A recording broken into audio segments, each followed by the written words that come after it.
The dust of Redemption Gulch had a way of settling on everything, but it couldn't hide the truth of a man or the soul of a woman. When Clayton Thorne rode into town, a man forged in the crucible of the frontier, with eyes that missed nothing, every single soul took notice. They saw a prize to be won, a future to be secured. And at the forefront of that ambition was Rosalind Finch, a woman so beautiful, the sun itself seemed to hesitate before gracing her golden hair. But this story isn't about the woman every cowboy wanted. It's about her sister, the one they all looked past, and the one man who had the courage to truly see. The year was 1878, and the Montana Territory was a raw, unfinished thing, a land of brutal beauty and swift judgment. Redemption Gulch was a speck of defiant civilization. In its vastness, a single dusty street flanked by false-fronted buildings that baked under the relentless sun. It was a town that survived on grit whiskey and gossip, and on this particular Tuesday, it was about to receive a fresh supply of all three. His name was Clayton Thorne. He didn't ride in like a conquering hero or a desperate fugitive. He rode a sturdy bay gelding with none of the fancy silver trappings that marked a showman. His hat was stained with the sweat of 1,000 miles, its brim pulled low. His duster was the color of the earth, and the gun on his hip looked less like an accessory and more like a part of his arm. But it was his eyes that stilled the usual chatter on the boardwalks. They were the color of a stormy sky, and they scanned the street not with aggression, but with a quiet, unnerving assessment. He saw everything: the Sheriff Brody, leaning against a post, trying to look casual, the twitch of the curtain in the window of the mercantile, the card sharp in the saloon doorway, pausing his shuffle. Clayton dismounted in front of the livery, his movements economical and sure.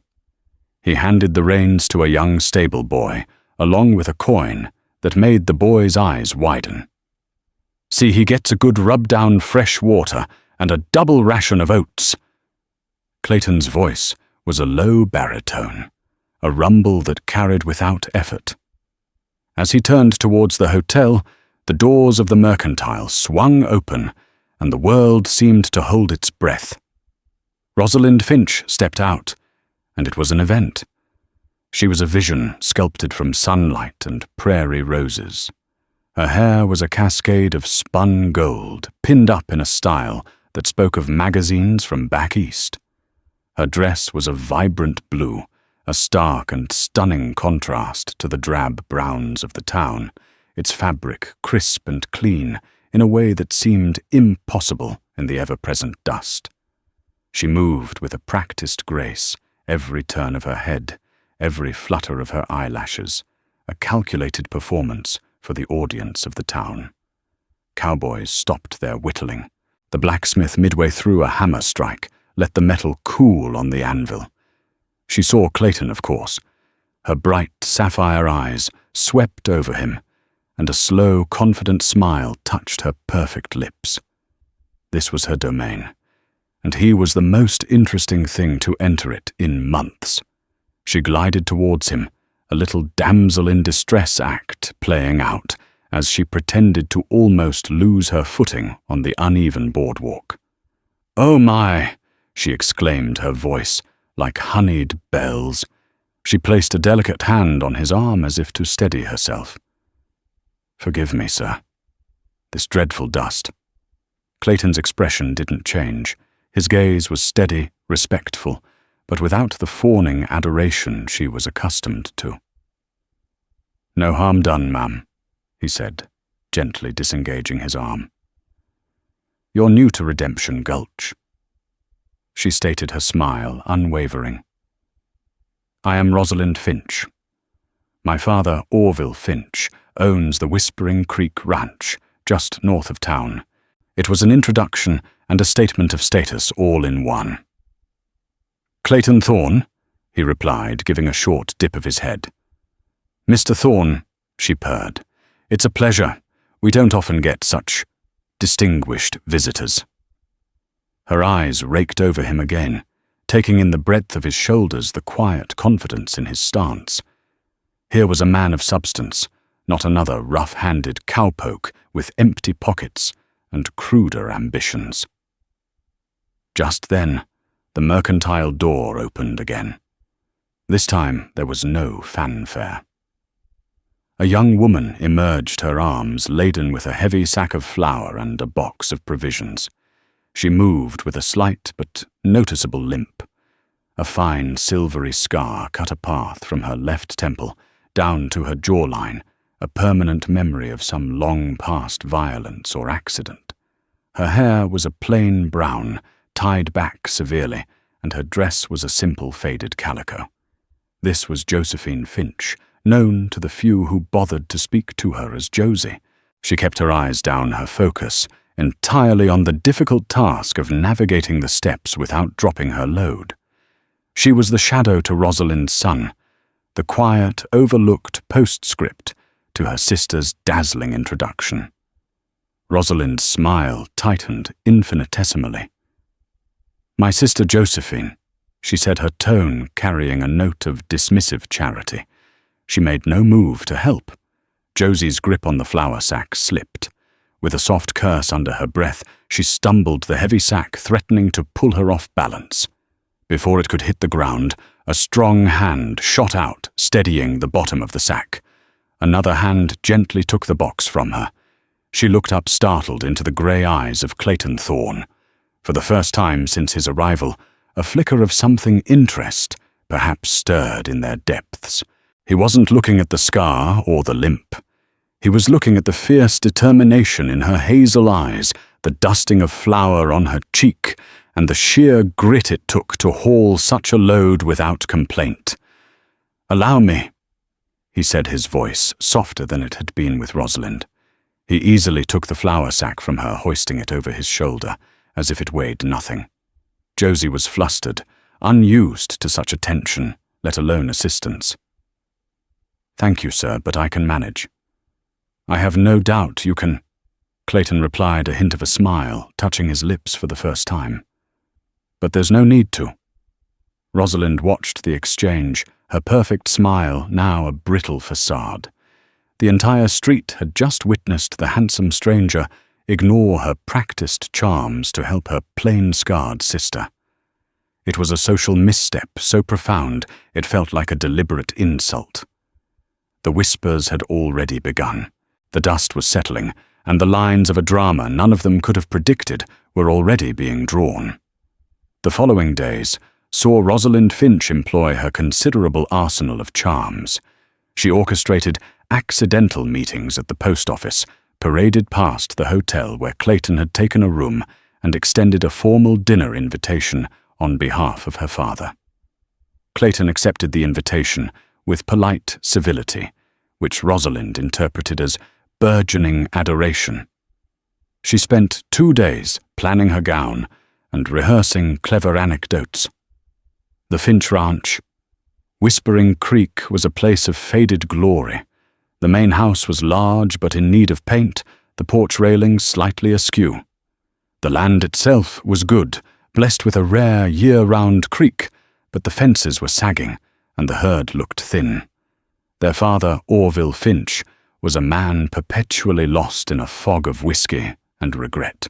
He had been a man of some standing once, but poor decisions and a weaker will had eroded his fortune and his spirit. When Clayton arrived for dinner, Orville greeted him with a limp, sweaty handshake, his eyes already glassy. Rosalind, however, was radiant in a crimson dress that shimmered in the lantern light. She dominated the conversation, speaking of parties in St. Louis she'd once attended, and lamenting the lack of culture in the territory. Josie was a quiet presence at the table, serving the food and clearing the plates, her movements deft and efficient. The limp seemed more pronounced in her sister's dazzling presence. She wore her usual faded calico clean and mended, and spoke only when directly addressed, which was rarely. Clayton, however, seemed to have a different focus. While he answered Rosalind's questions politely, his gaze often drifted to Josie. He noted how she watched her father subtly watering down his whiskey when he wasn't looking. He saw the way she calculated the remaining portions of the roast, her brow furrowed, in a way that suggested she was the one truly managing the household's dwindling resources. "Mr. Thorne," Rosalind said, leaning forward to ensure she had his full attention.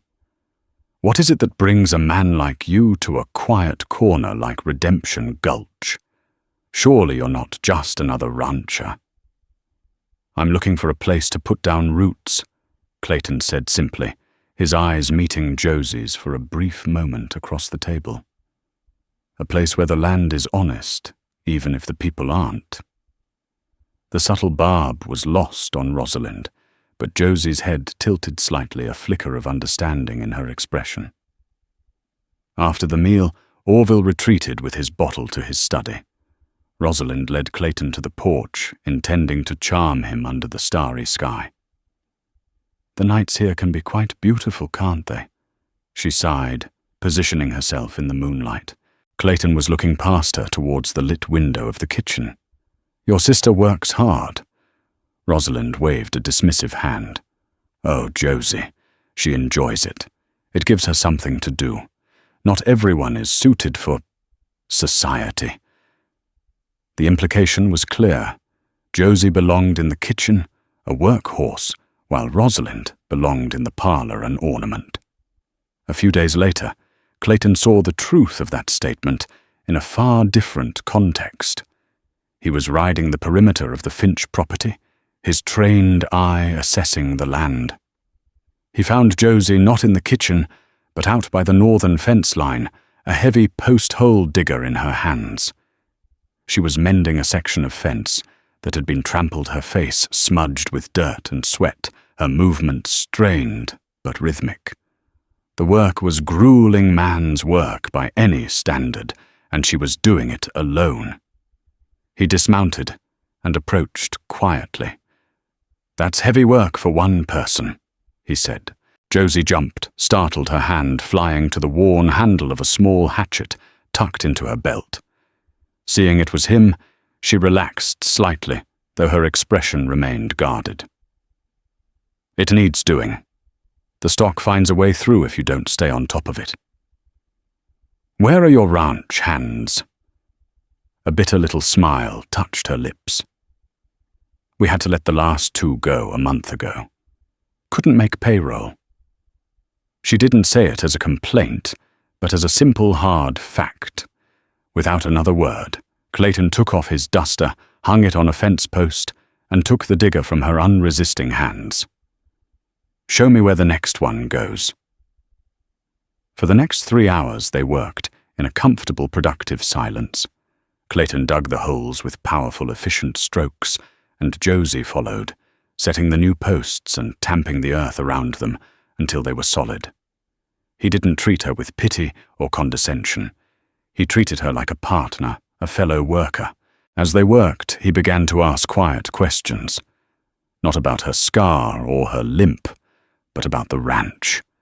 About the water table, the quality of the grazing, the sickness that had taken a dozen head of cattle the previous spring. Josie, hesitant at first, began to answer. He was the first person who had ever asked for her opinion on such matters. She spoke with a surprising clarity and intelligence, her knowledge of the land and the animals born of years of close solitary observation. She explained her theory about rotating the grazing pastures to let the native grasses recover, a concept far ahead of its time. She told him of a natural salt lick she'd found in a hidden canyon that could keep the cattle healthy. "Your father doesn't listen to these ideas?" Clayton asked, wiping sweat from his brow with the back of his glove. "My father listens to the whiskey bottle," Josie said, her voice flat with a pain she tried to hide. "And Rosalind believes our salvation will come from a wealthy marriage, not from hard work." "And what do you believe?" he asked, his grey eyes fixed on hers. Josie paused, leaning against a newly set post. She looked out over the rolling hills of her home, her land. "I believe this land is all we have. It doesn't care if you're pretty or witty. It only cares if you're willing to work. It'll give you everything if you respect it, and take everything if you don't. In that moment, standing there in her worn dress, smudged with dirt and sweat, Clayton Thorne saw a beauty that eclipsed anything Rosalind could ever offer.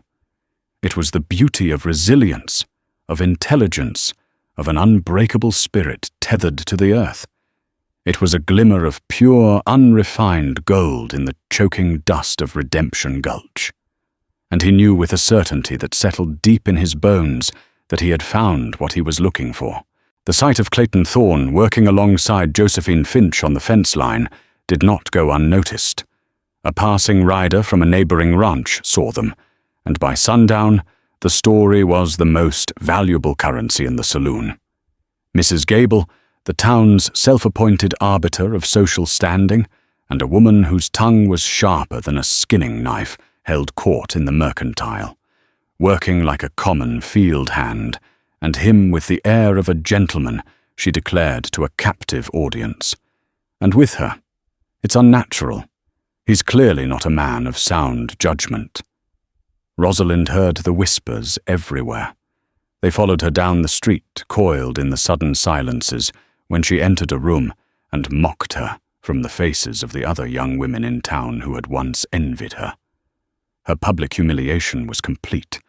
The prize she had claimed as her own had not only slipped through her fingers, but had publicly chosen the company of her broken sister over her own. Jealousy cold and venomous took root in her heart. At home, her attitude towards Josie curdled from dismissive pity to outright hostility. "You're making a fool of yourself and a fool of this family," Rosalind hissed at Josie one evening as she was kneading dough in the kitchen. "Throwing yourself at that man. What must he think of you?" Of us, Josie didn't look up from her work, her knuckles white as she pushed the dough. He was helping me mend the fence that keeps what little we have from wandering off. He was slumming. It was an act of charity, you pathetic creature. "Don't you dare mistake it for affection." Rosalind spat, her beautiful face twisted with rage. "He'll get what he wants from this town and be gone, and you'll still be here, with your limp and your scarred face, a spinster mending fences." The cruelty was meant to wound, and it did. But Josie had spent a lifetime building calluses on her heart. She said nothing, her silence a more potent weapon than any retort.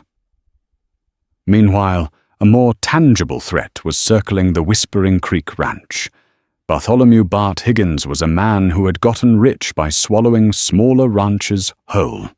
He was a portly man with a florid face who dressed in expensive but ill-fitting suits and dripped with false geniality. He saw the Finch Ranch not for its struggling herd, but for the creek that gave it its name, the only reliable water source for 20 miles in any direction. In a land where water was life-owning, that creek meant owning the entire valley. Higgins had been pressuring Orville Finch for months, offering a pittance for the property. Now, sensing the family's growing desperation, he intensified his campaign. He paid a visit one afternoon, finding Orville already deep into his daily bottle. Clayton, riding in from town, saw Higgins's fancy buggy outside the Finch house and decided to pay his own call. He entered without knocking, his steps silent on the porch, and stood in the doorway of the parlor unobserved for a moment. "You're broke," Orville Higgins was saying, his voice oozing predatory sympathy. "Everyone knows it. That little herd of yours won't survive the winter. My offer is more than fair. It's a mercy. Sell to me and you can live out your days in comfort. A nice little house in town, perhaps." This was my wife's land. Orville slurred, clutching his glass. "Promised her I'd never—" "Your wife is gone," Higgins said coolly, "and promises don't feed your daughters. Sign the deed. It's for the best." From the corner of his eye, Clayton saw Josie standing in the hallway, her body rigid, her face a mask of helpless fury. It was the sight of her that made him step into the room. Mr. Finch Clayton said, his voice calm, but carrying the weight of command. "I hope I'm not interrupting." Higgins spun around, his face darkening. "This is a private conversation, Thorne." It sounded like a business matter. Clayton replied, his gaze moving from Higgins to Orville's unfocused eyes. "And it seems to me that Mr. Finch isn't in any condition to be discussing business." He walked over to Orville and gently took the whiskey glass from his hand. "Maybe you should come back when the man is sober, Higgins." Higgins puffed out his chest. "Who in the hell do you think you are?" "Just a concerned neighbor," Clayton said, his stormy eyes locking onto Higgins. "And I'm concerned you're trying to take advantage of a man. I've seen your type before. You circle like a vulture when you smell weakness." The air in the room crackled with tension. Higgins was a bully accustomed to bluster and threats, but he recognized something dangerous in Clayton's stillness. This wasn't a drunken cowboy he could intimidate. This was something else, entirely. "This ain't your affair," Higgins grumbled, grabbing his hat. He shot a venomous look at Josie, who still stood in the hall. "You're making a mistake, Orville. My offer won't stand forever." With that, he stormed out. After he was gone, a heavy silence filled the room. Orville looked confused, mumbling to himself. Josie finally stepped forward, her eyes filled with a gratitude she couldn't speak. "Thank you," she whispered. "He'll be back." Clayton said, his voice low. "Men like that don't give up. They just change tactics." He looked around the faded parlor at the threadbare rug and the water stain on the ceiling. Then he looked at Josie, at the fierce, desperate hope in her eyes. What is it he really wants? It's not just the grazing land, is it, Josie? Hesitated, then made a decision. She trusted this man. "The creek," she said. "The spring that feeds it is on our land. It's deep and it never runs dry, not even in the worst drought. If he controls our water, he controls the whole valley." Clayton nodded slowly, the pieces clicking into place. This wasn't just about a failing ranch. It was about power, greed, and the lifeblood of the entire region. He had come to Redemption Gulch looking for a piece of honest land, a place to build a future. He now realized he hadn't just found the land. He'd found a fight, and standing right in the middle of it was a quiet, scarred woman with the heart of a lioness. The tension on the Whispering Creek Ranch became a palpable thing, thick and suffocating as a summer storm cloud. Higgins's men were seen riding the property line, their presence a silent, constant threat. The townsfolk, swayed by Higgins's influence and their own prejudices, treated the Finch family with a mixture of pity and scorn. Rosalind's bitterness festered, poisoning the very air in the house. She saw Clayton's continued presence, not as a help, but as a daily reminder of her own rejection. Clayton, for his part, became a fixture at the ranch. He spent his days working alongside Josie, his money paying for 2 new ranch hands, good men he knew from a past life. He and Josie didn't just mend fences, they planned.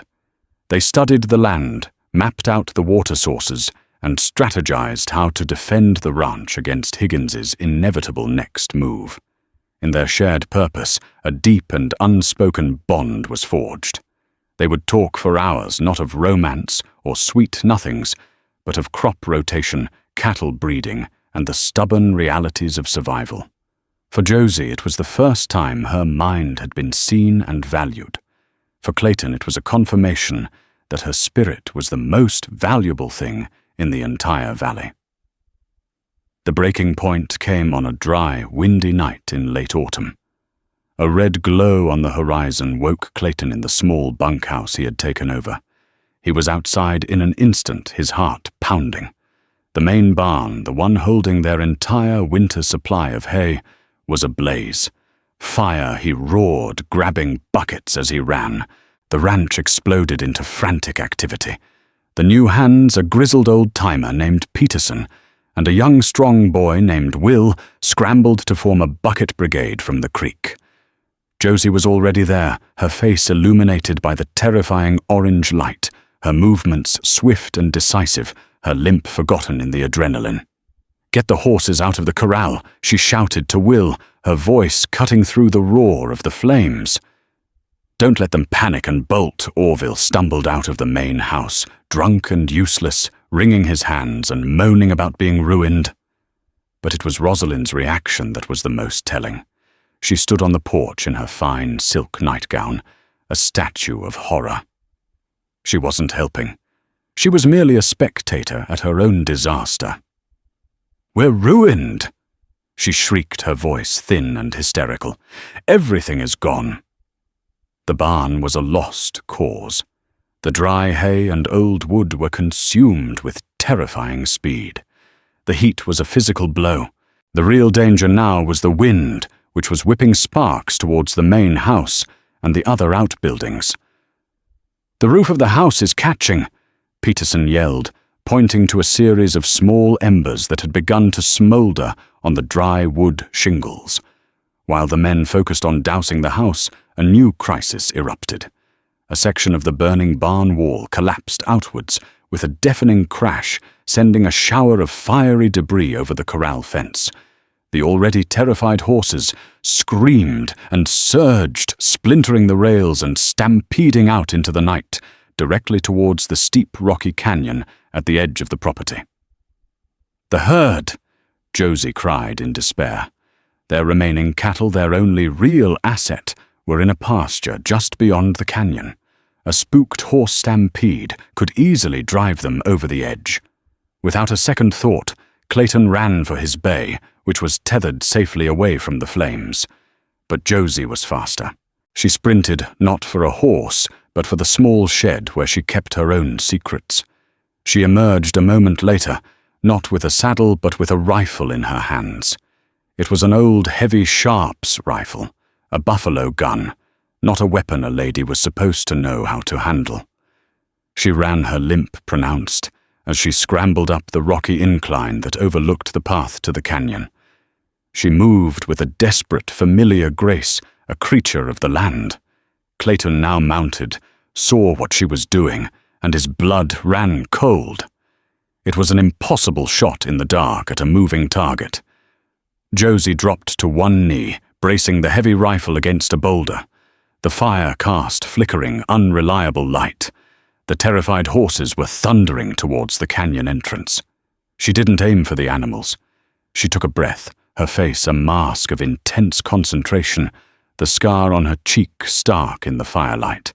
She was aiming for the narrowest point of the canyon path at a rocky overhang just above it. She fired. The boom of the big rifle echoed across the valley, a sound of profound authority. For a heart-stopping second, nothing happened. Then, with a groan and a crack, the section of rock she had hit broke loose. A small avalanche of rocks and dirt cascaded down, completely blocking the path to the canyon, just as the lead horse veered away from it in terror. The stampede was turned the horses, wheeling in confusion and galloping harmlessly out onto the open prairie. Silence fell, broken only by the crackle of the dying fire and the ragged breathing of the people below. Everyone stared up at the lone figure on the ridge, silhouetted against the flames, the long rifle still held steady. Clayton spurred his horse towards her. He found her slowly getting to her feet, her hands shaking from the recoil and the adrenaline. He dismounted and stood before her, his face awestruck. "Where in God's name did you learn to shoot like that?" he asked, his voice thick with emotion. "My mother taught me," Josie said, her voice trembling slightly. "Before she died. She said a woman in this land needs to know how to do more than just bake bread and sew a straight seam. She said some problems can't be solved with a smile." In that instant, the last veil fell. She was not the broken, pitiful creature the town saw. She was not the plain, overlooked sister. She was a survivor, a protector. She was the unyielding spirit of this land, fierce and true. Clayton reached out, and his hand gently traced the line of the scar on her cheek, a gesture of profound tenderness and respect. "Your mother was a wise woman," he said softly. Down below, Rosalind watched them from the porch, her face a pale mask of disbelief and dawning horror. She hadn't just lost a man. She had just witnessed the unmasking of her sister, and in doing so, had been forced to see the utter emptiness of her own reflection in the fire's dying light.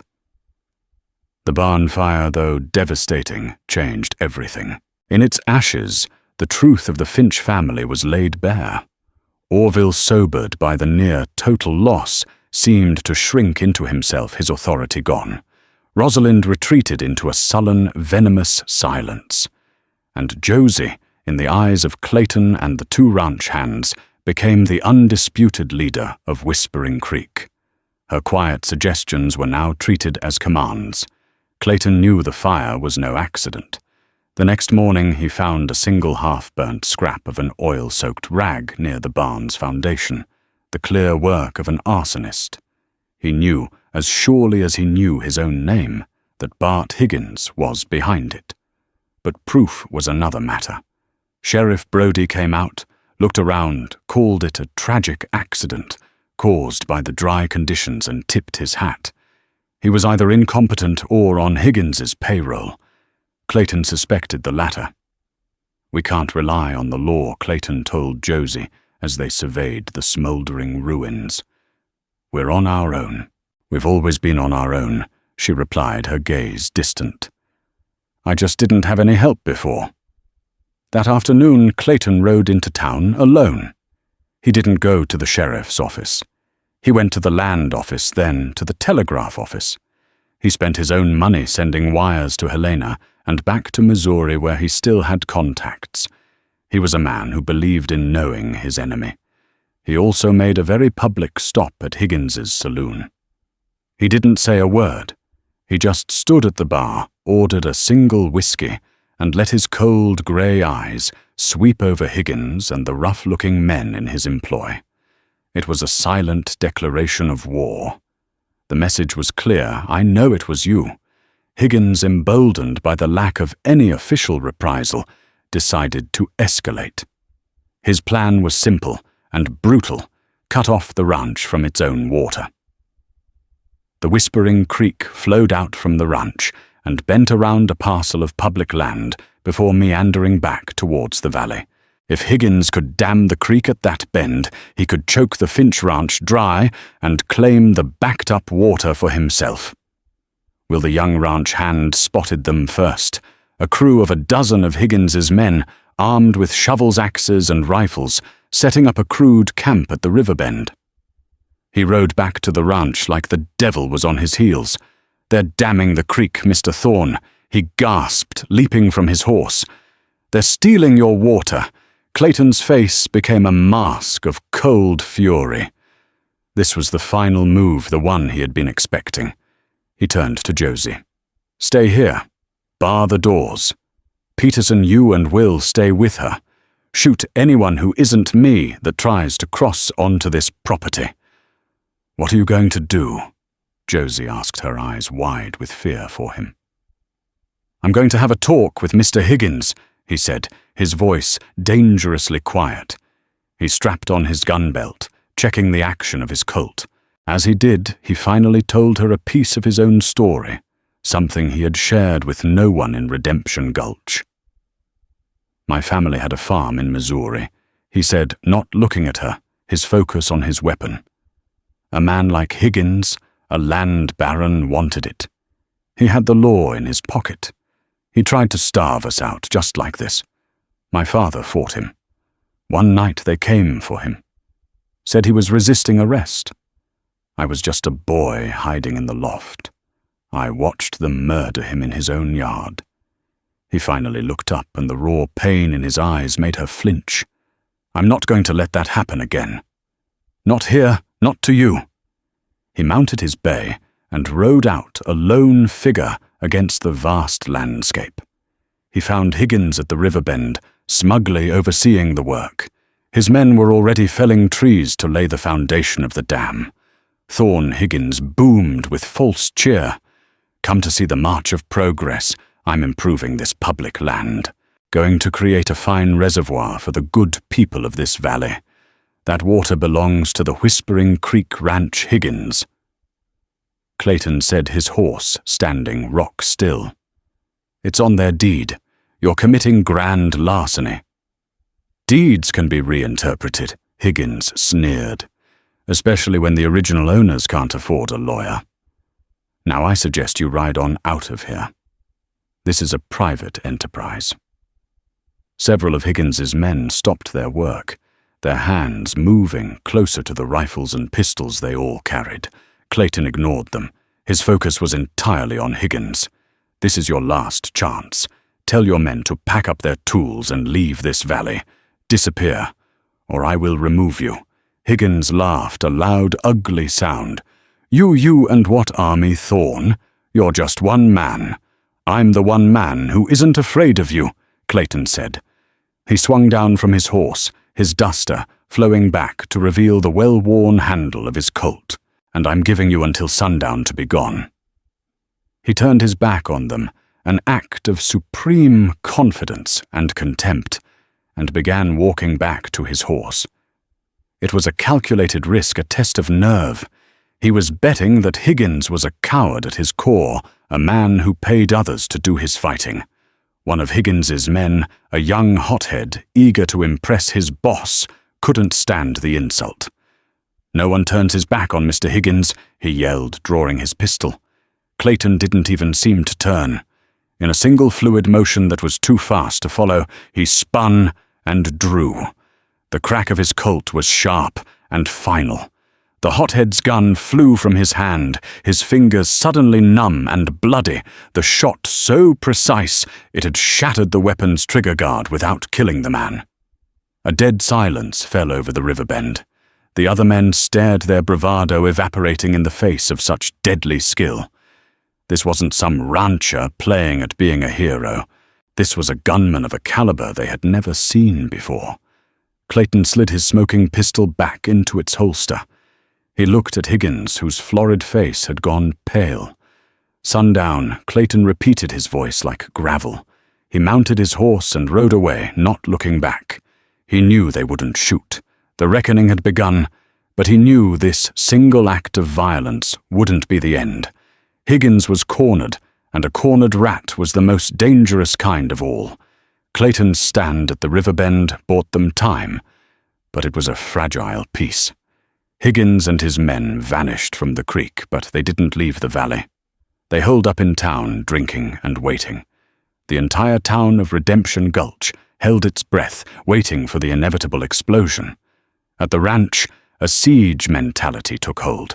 Clayton Josie Peterson and Will worked tirelessly, fortifying the homestead, boarding up windows, and planning lines of defense. The strain was hardest on Rosalind. She was trapped in a nightmare of her own making. The life of comfort she felt entitled to had been replaced by one of hard labor and fear. The admiration she craved had turned to pity and scorn. She watched Josie and Clayton working together, their shared glances and quiet conversations, a constant, bitter torment. She saw how Clayton looked at her sister, not with the fleeting desire he might have shown a pretty face, but with a deep, abiding respect that Rosalind knew he would never feel for her. Her resentment festered into a desperate, self-serving logic. She convinced herself that Josie and Clayton were the architects of her misery. They had driven away Higgins, the one man who had offered them a way out. They had chosen this path of violent, pointless defiance. If the ranch was saved, she would be a permanent fixture in Josie's world, a faded beauty living in her scarred sister's shadow. The thought was unbearable. Desperation drove her to a terrible decision. One evening, under the cloak of darkness, she slipped away from the ranch. She rode the family's old mare into town, her face hidden by a shawl. She didn't go to the hotel or the mercantile. She went to the back door of the saloon where Higgins and his men were lodged. She was brought before him in a smoke-filled upstairs room. Higgins looked at her, his eyes narrowed with suspicion and interest. "Miss Finch," he said, pouring himself a brandy. "To what do I owe this?" Unexpected pleasure. Rosalind's heart was hammering, but she forced herself to stand tall to project an air of control. "You want the ranch, Mr. Higgins. I can help you get it. But my assistance comes at a price." Higgins swirled the brandy in his glass, a slow, predatory smile spreading across his face. "I'm listening." "Thorne has them ready for a direct assault," she said, her voice low and conspiratorial. "You'd lose men. Maybe you'd even lose. But there's another way. A weakness." She paused for dramatic effect. "The spring. The one that feeds the creek. It's not where you think it is." She proceeded to tell him about the true source of Whispering Creek, a hidden underground spring that surfaced in a small cave-like grotto, concealed by a thicket of willows in the ranch's most remote canyon.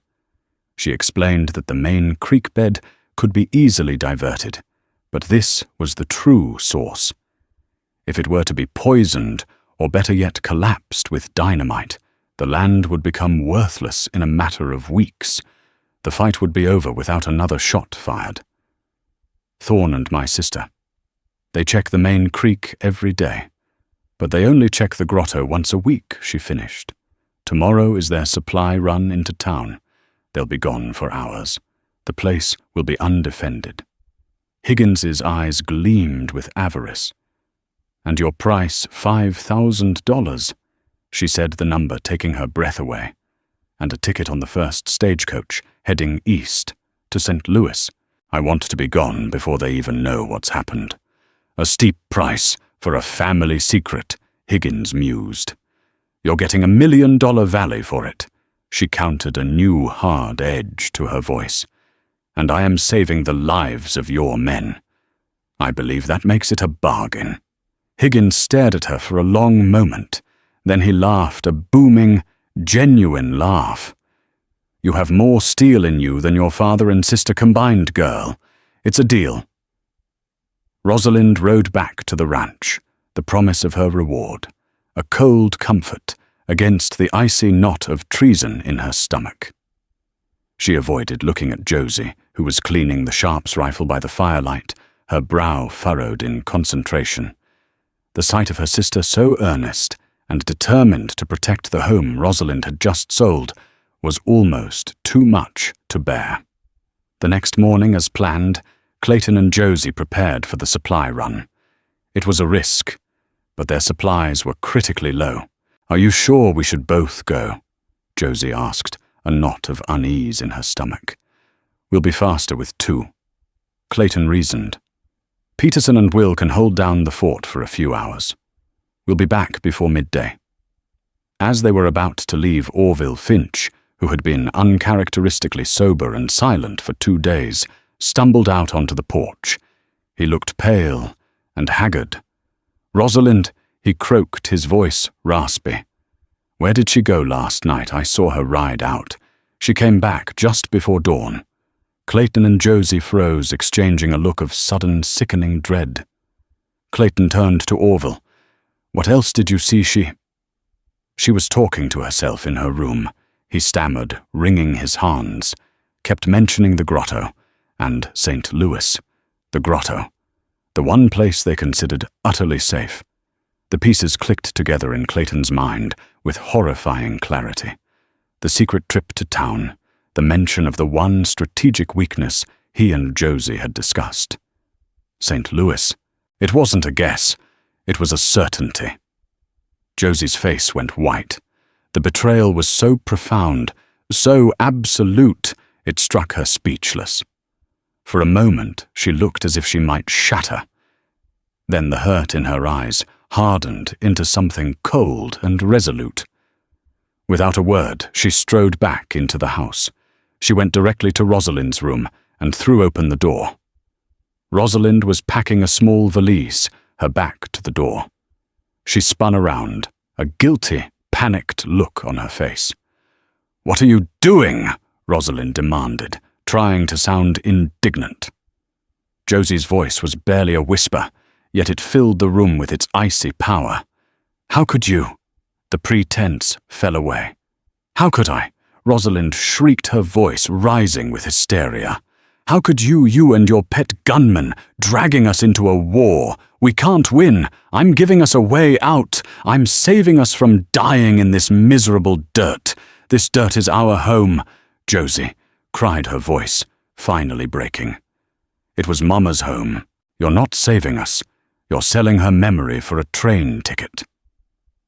The two sisters stood facing each other, the beautiful one and the scarred one, their shared bloodline, a mockery of the canyon that now divided them. At that moment, Clayton appeared in the doorway, his face grim. "Higgins's men are on the move," he said, his voice cutting through the emotional storm. "Riding for the North Canyon, for the grotto." He looked at Josie, his expression hard, but his eyes full of a terrible sorrow for her. There's no more time for talk. There was no time for shock or grief. The betrayal had happened.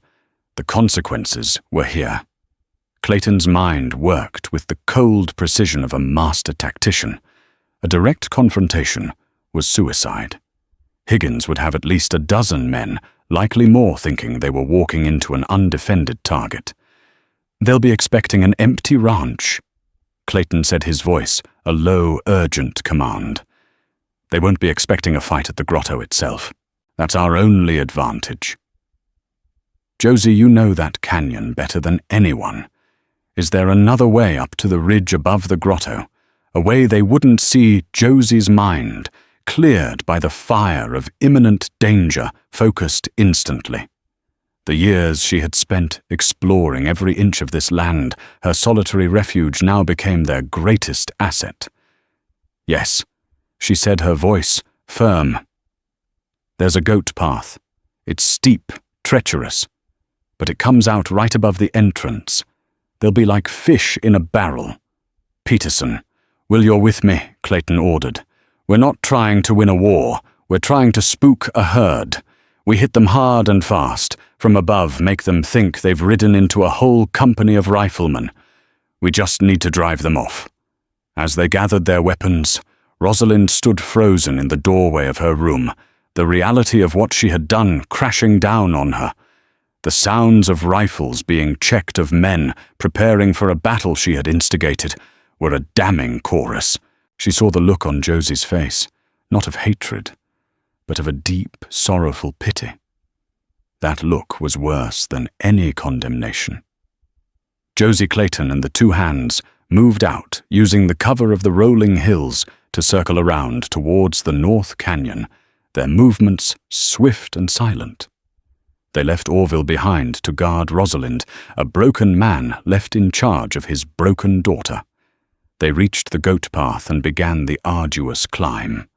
It was exactly as Josie had described, a narrow, crumbling track that required both hands and feet.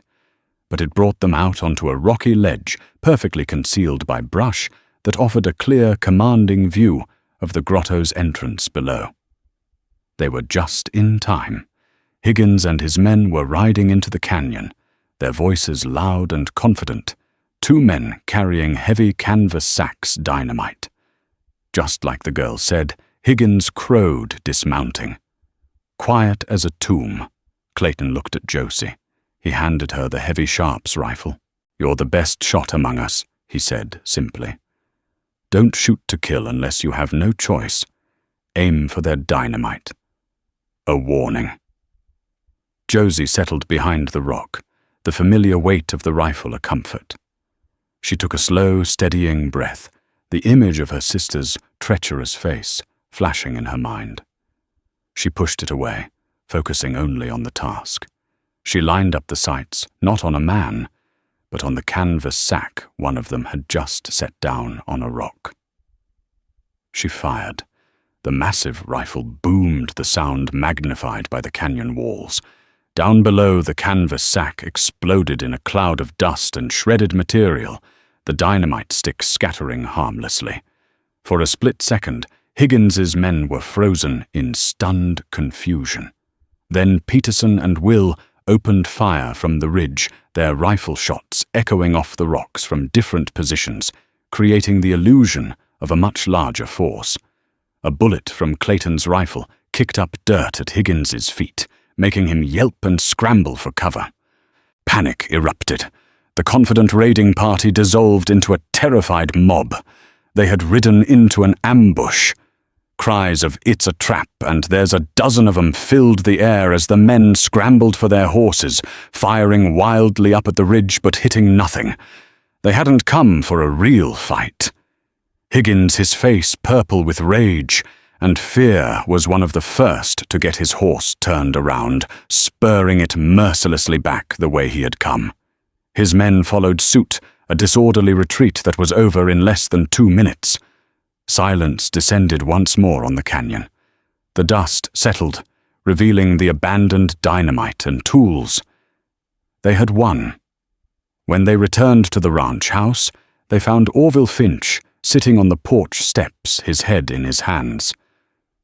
Rosalind was gone. The old mare was gone from the stable, as was her packed valise. She just left Orville, mumbled, not looking up. Didn't say a word. She had fled a coward, running from the consequences of her actions, destined for a lonely life built on a foundation of betrayal. There was no pity for her, only a vast, empty sadness for what their family had become. In the days that followed, a quiet but profound change settled over the Whispering Creek Ranch. The threat was gone. Higgins and his men, humiliated and routed, cleared out of Redemption Gulch for good. News of the ambush, magnified by rumor, painted Clayton Thorne as a frontier legend, and the Finch sister most assumed it was the pretty one, as a steadfast heroine. Only a few knew the truth. One evening, as the sun set, casting long shadows across the valley, Clayton and Josie stood on the porch, looking out at the land they had saved. The work of rebuilding the barn had begun. The cattle were grazing peacefully by the creek. The land was safe. "I received a telegraph," Clayton said, breaking the comfortable silence. "From an old friend, a U.S. Marshal in Helena. He had been looking into Higgins for me. Turns out he was wanted in 2 other territories for fraud and extortion. They've put out a warrant for him." Josie nodded. "So he'll never be back." It was a statement, not a question. "Never," Clayton confirmed. He turned to her, his stormy eyes soft in the fading light. "I came here looking for land. A place to start over. I think I've found it. But land is just dirt without the right person to share it with." He reached out and took her hand. He didn't touch her scarred cheek, but instead looked directly into her clear, intelligent eyes. "Josephine Finch, you are the strongest, bravest, most honest person I have ever known. Your sister was called the Beautiful One, but she was wrong. Everyone in this valley was wrong. True beauty isn't something you can see with your eyes. It's something you feel. It's resilience. It's courage. It's the kind of strength that can hold a family and a ranch together when everything is trying to tear it apart." Tears welled in Josie's eyes, but for the first time in her life, they were not tears of sorrow or pain. They were tears of recognition, of being truly seen for who she was. He didn't ask her to marry him with a grand proposal. He just held her hand and asked a simple question. "Will you help me rebuild this place?" As my partner, Josie's answer was a smile, a real brilliant smile that transformed her face and lit it from within. "I thought you'd never ask." The dust of Redemption Gulch had finally settled, and in the quiet aftermath of the storm on a patch of hard-won ground, 2 souls overlooked and underestimated had found their truth. They would build their future not on fleeting looks or empty promises, but on the solid bedrock of shared struggle and mutual respect, the only foundation that could ever truly last on the frontier. In the end, this wasn't just a story about two sisters. It's a timeless lesson from the heart of the Old West about the nature of true worth. It reminds us that what society labels as beautiful or desirable is often just a fragile veneer. Real beauty, the kind that can withstand fire, betrayal, and the harshest of frontiers, is forged in character, resilience, and courage. Clayton Thorne looked past the flawless face that captured every other cowboy's eye and saw the indomitable spirit in the woman no one else wanted. He chose substance over surface, strength over style, and in doing so, found a love as real and enduring as the land itself.